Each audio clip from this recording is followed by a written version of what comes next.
We are live now. All right. So let's see here. Are we here? Okay, great. So thanks for joining, folks, and good morning. Before we start and before we go into the whole Periscope on relieving low back pain, and Sharon, good morning. Good to see you. Or good to see your name.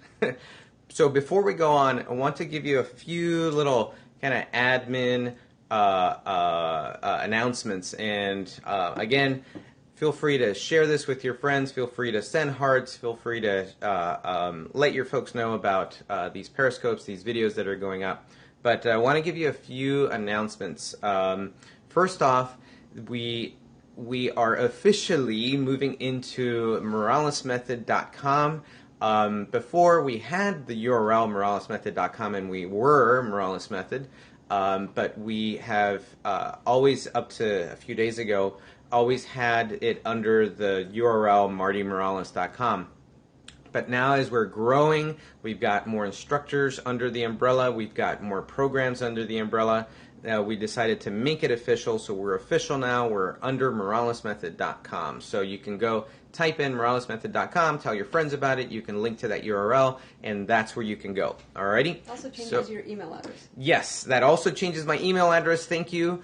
So you have maybe, if you've emailed me, you have maybe sent emails to Marty at Marty Morales, but now you can send me emails at Marty at moralesmethod.com. So the old email is still going to be around for a little bit, but we're going to be transitioning people from the old one to the new one, which is Marty at moralesmethod.com. And under those same lines, we also have an email for our Chief Executive Officer, Elena Arreta. Her email is elena at moralesmethod.com. So we'll make formal announcements about this through Facebook, through social media, but I wanted to let you guys know it's Marty at Morales Method and Elena at moralesmethod.com. So that's the big thing with the URLs.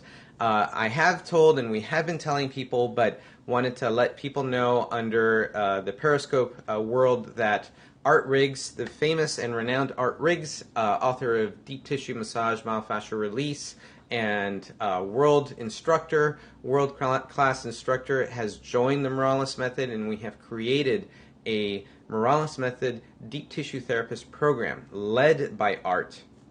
This is enormous. This is huge, folks, because we have taken his classes and created a deep tissue therapist program under all of the classes that he teaches, and allowed people to have, for one of the first times that I'm aware of, an actual certification under deep tissue therapy. So that's really big. It allows people to get that credibility, to get the, as it's called, the credibility marker for all the training that they've had. So if you have had training with Art, you can do this retroactively. You can go back and get your certification for deep tissue 1, 2, there are 3 different levels, deep tissue level 1, 2, or 3.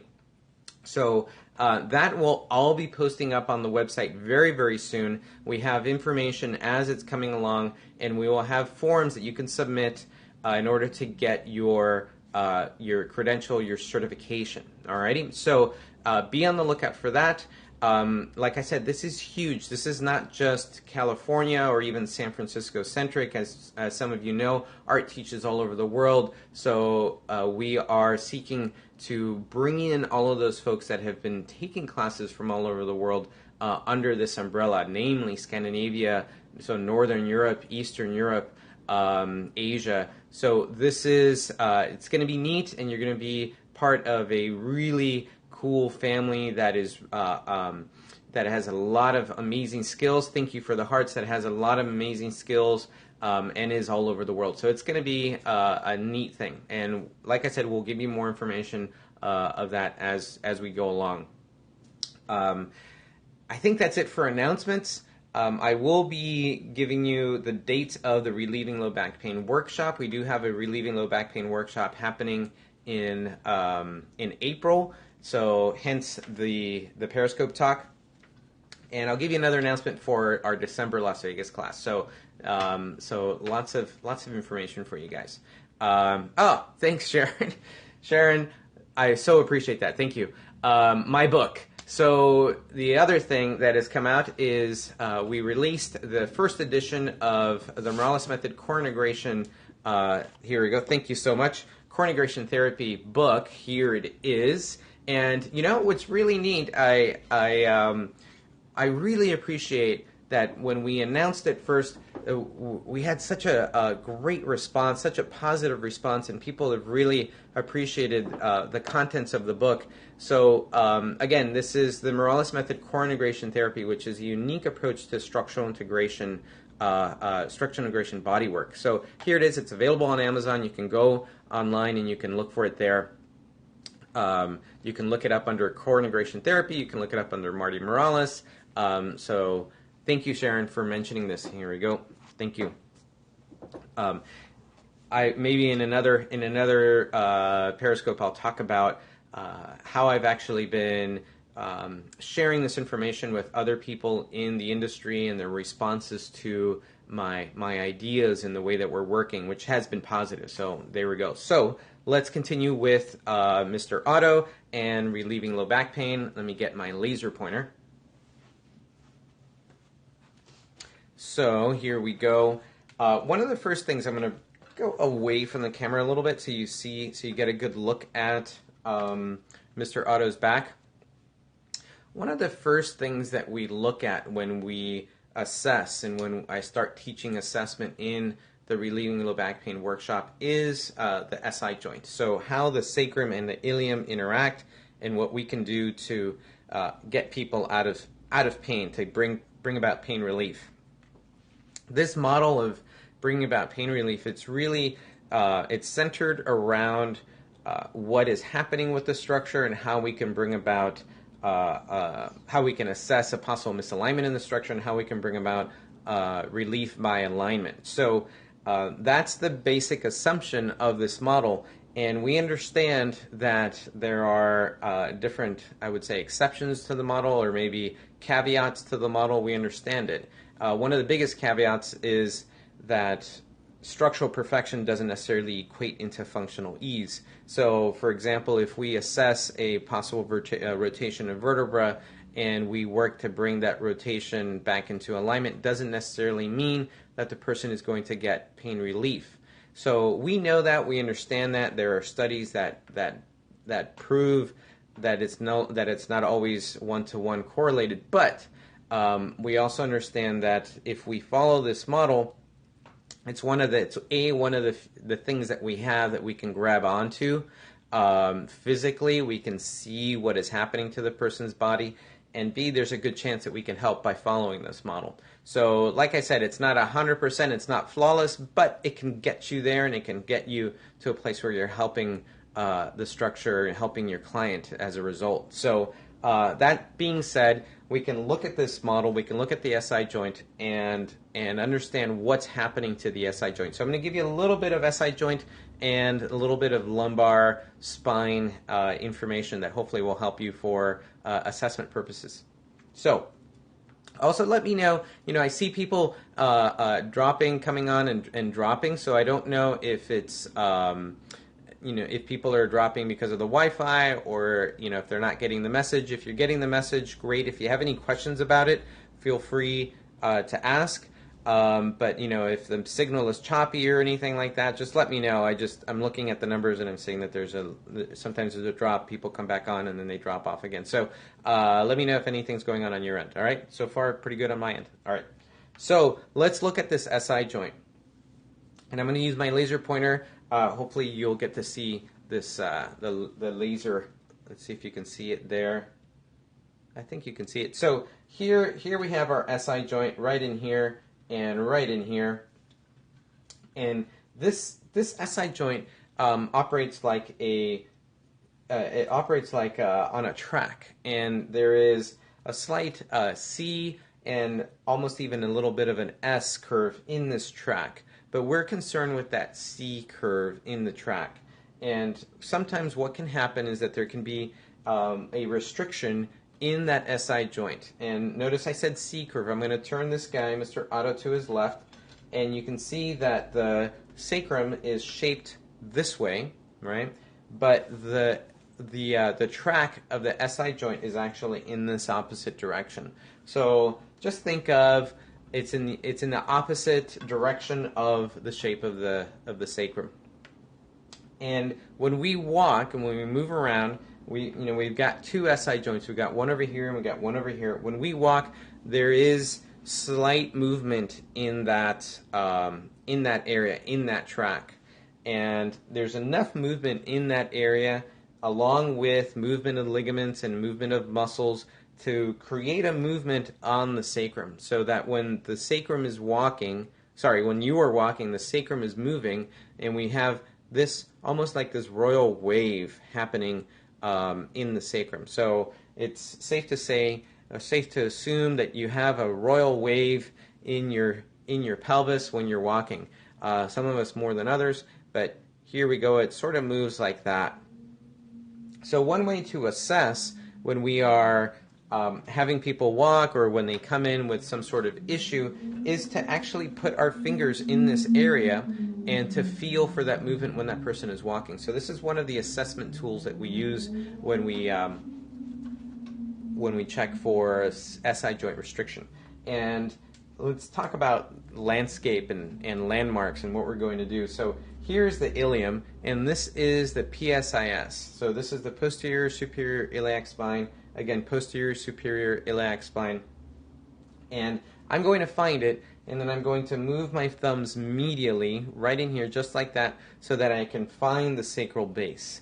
So once I find the sacral base and put my other thumb over here, then I can find movement of that sacral base when the person is walking. So for example, with Mr. Otto, I may hold the PSIS and then I put my fingers medially, and so here I have my fingers on the sacral base of Mr. Otto. So from there, I go along and I ask the client to walk, and when I'm asking the client to walk, I feel for movement in that SI joint. I feel for movement just like that in that SI joint. And remember that royal wave that people have, just like that? Well, what I would feel when the person is walking, I would feel for whether one thumb, because my thumbs here are on the sacral base, whether one thumb will move easier in the anterior direction more than the other. So I may look for and feel for movement of one thumb versus the other in the anterior direction. And if one thumb doesn't move as much as the other thumb, then I have potential restriction on that one thumb. So the one that's not moving as much could signal a possible restriction on that SI joint, on that side. So if this thumb was not moving as much in walking, and I'm walking behind the client and they do their normal walk, and I try to catch up or slow down so I'm not influencing their walk. So for example, if the right thumb isn't moving as much, then that could signal possible right side SI joint restriction. All right. So a very useful test that's done in walking that can help you find SI joint restriction. So that will actually require you to have the person move and move about your studio, your practice room, whatever. So if you're doing massage therapy, this is something that you might want to do before your client gets on the table. If you're doing physical therapy, this could be part of your assessment technique. Another assessment technique is the standing flexion test. It's a very standard test. It's done in and by the way, a lot of these techniques are influenced by osteopathic assessment, orthopedic assessments. So they're all coming from that world. I learned it through a lot of my Rolfing training, so it kind of trickled down into that world and then trickled down to me and then coming to you. So the other one is the standing flexion test. And again, with your fingers here on the sacral base location, and it's very important to find sacral base.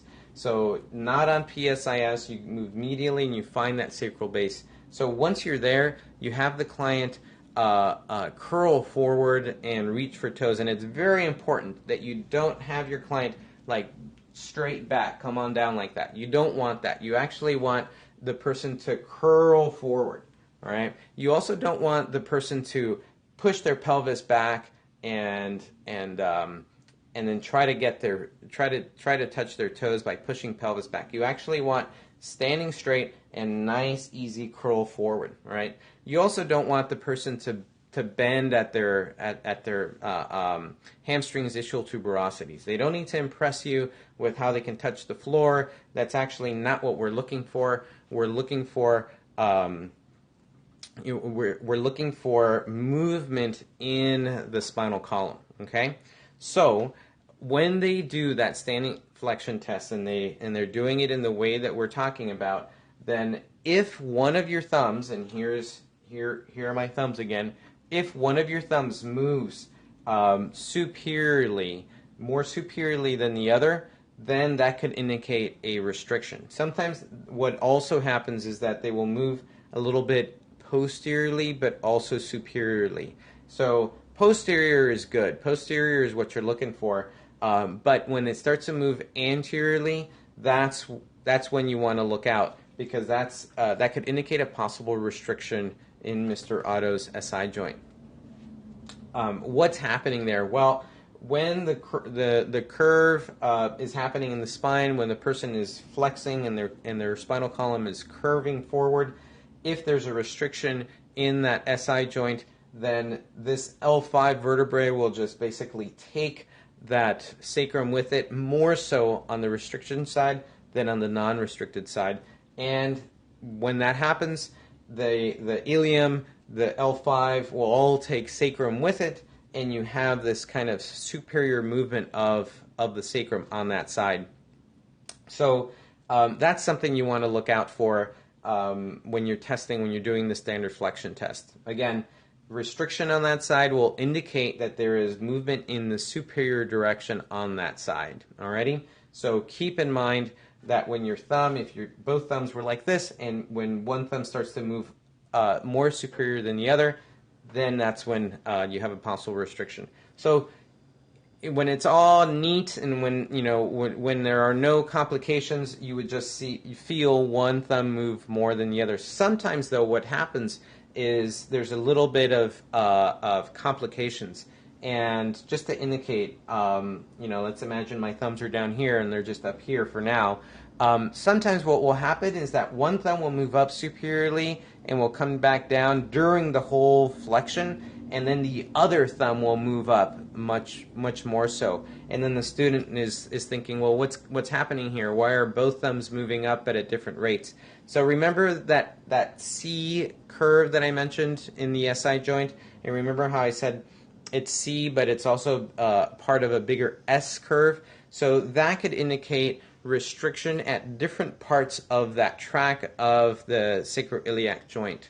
And so what I do to keep things simple is if one thumb goes up first, I treat the restriction on that side first. And in the relieving low back pain class, we talk about how to address those restrictions. There are different ways to address them, from a soft tissue standpoint to a joint range of motion standpoint to a muscle energy technique standpoint. So all these three different ways to approach SI joint restrictions.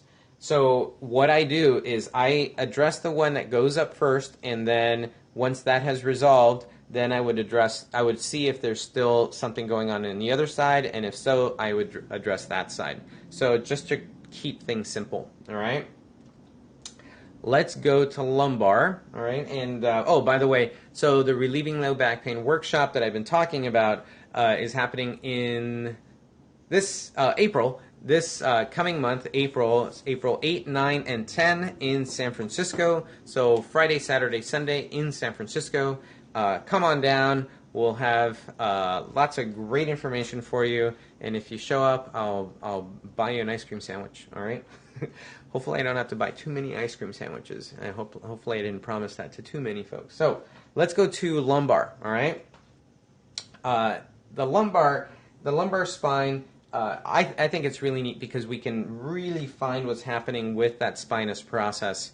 And what I usually do to test for rotations or possible restrictions is to test in prone. So I have the client in prone. If they're in pain, if they're in too much discomfort, then I have them on their side and I could test for restrictions on their side. So in prone, however, let's imagine that Mr. Otto here is in prone. I'm going to move him out just a little bit. What I do is I could have both fingers just like this, and I could run both fingers along each side of his spinous processes, and I could feel for possible restriction, right? So, for possible rotation. And what I can do then is I can have fingers running along each side just like this, and if there's a rotation, then I can have possibly that feeling. I'm going to move this guy over here, L3, off to one side like this, and I can have that feeling of, oh wow, this spinous process is actually more on the right side than the left side compared to this guy here, and I can keep running my fingers all the way down, and I can feel for possible difference just like that. So if I have this spinous process, for example, like that, then what this is a left rotation. And what I'm looking for here is not just for the movement of the spinous process, thank you for the hearts there, not just for the movement of the spinous process, but where the body of that vertebrae is actually pointing to. So from the client's perspective, Mr. Otto's perspective here, if the spinous process is over onto this side, then if we were to put a flashlight, and this is a common example, if we were to put a flashlight on the body of the vertebrae, it actually points to the left. So what we say is that this is left rotated. In the Morales method, not only do we talk about left and right rotation, but we also talk about clockwise and counterclockwise rotation. If we look at the face of a clock from the superior view, the top of his head along the vertical axis, we would say that this is not just left rotated, but counterclockwise rotated. All right? So two different ways of looking at it. So if I'm running my fingers along each side just like that, here is L3, and I can feel it bump up against my right fingers more so than my left fingers, then it's a possibility that that vertebrae is left rotated. All right? If you have any questions on that, let me know. In class, we go through all these examples, and we really get that down so you understand what's happening. So this is important to know what's happening. We talk about Fryat's laws as well, where side bending can affect rotation. So what I can do here from this standpoint is to work the soft tissue that may have been short on this side that could be contributing to this vertebrae being rotated left. So there could be shortness on this side here of Mr. Otto's spinous process for L3 vertebra. So I could work the soft tissue, and the way we work the soft tissue is we incorporate, again, directional resistance, another aspect or tenet of the Morales method. So can you show us how you are palpating to feel the rotation? Yeah, thank you. So what I can do is, and let's see if I'm going to go away just a little bit so you see it all. So what I can do is have my fingers along each side just like this. So it's just these two fingers along each side of the vertebrae. And again, the client is in prone, and I would feel for whether one spinous process is bumping up against one side of my fingers more so than another. And when I start to do this, the more you do this, the better you get at feeling any possible rotations or any possible kind of deviations of that spinous process. So for example, let's look at L3 again, and let's just kind of rotate Mr. Otto a little bit, just like that. As I'm running my fingers along, I feel a difference right in here, and I feel, oh wow, this spinous process is actually more bumping up against my right fingers than my left fingers. So that's where I get my first assumption that, oh, this could be left rotated because it's bumping up against my right finger, and the body is then rotated to the client's left. So that's a way. There are other ways where we can check. We can check in movement. Remember I mentioned Fryat's laws, and under Fryat's law, this would, I'm not going to get into the whole Fryat's law now, but this would indicate that the person can side bend more to one side than the other. And in this case, it's possible that the client can, let's see here, if it's like this, the client can rotate more onto their right side more than to their left side. So there's rotation and side bending under Fryat's laws. So we could actually ask the client to side bend one side and then to the other and see which one is easier. Alrighty? So we're getting to 9:30. Don't want to take too much on this Periscope, so thank you for the timer.